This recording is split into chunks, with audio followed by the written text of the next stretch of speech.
Raquel Arce, hepi sa probe team, patay na.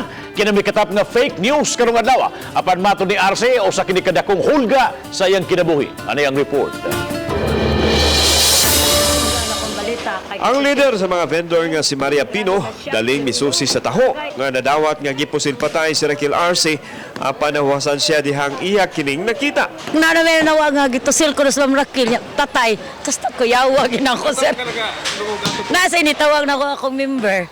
I consider this as a serious threat. So, threat ni siya sa ato pa. Aduna gyud ay mga tao nga nag huna-huna og dautan nga rin nato. At the same time, mapasalamaton ta kay sa ilahang giplano, so wala kini mo prosper. Mato ni Arce nga ang fake news sa iyang kamatayon binuhatan sa mga tao nga naligsan sa pagpatuman sa mga palisiya.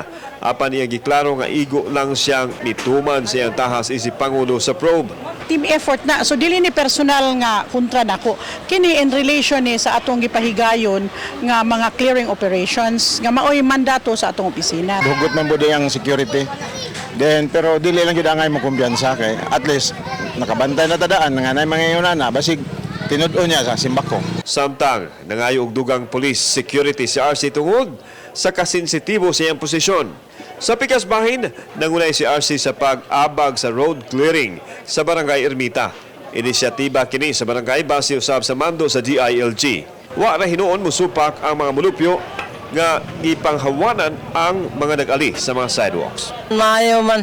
Mayo kay limpyo na. Igo ra ko nagpatuman sa kamanduan. Dili lang gani kamanduan sa mayor kung dili gikan pagyud ni sa labaw pagyud nato sa presidente. Nami mga compliance. So dapat mo report mi sa DILG kung tinuod ba nga gakuan jud mi, gatrabaho mi. Kauban si Godfrey Relian, ako si Alan Domingo. Balitang Bisdak.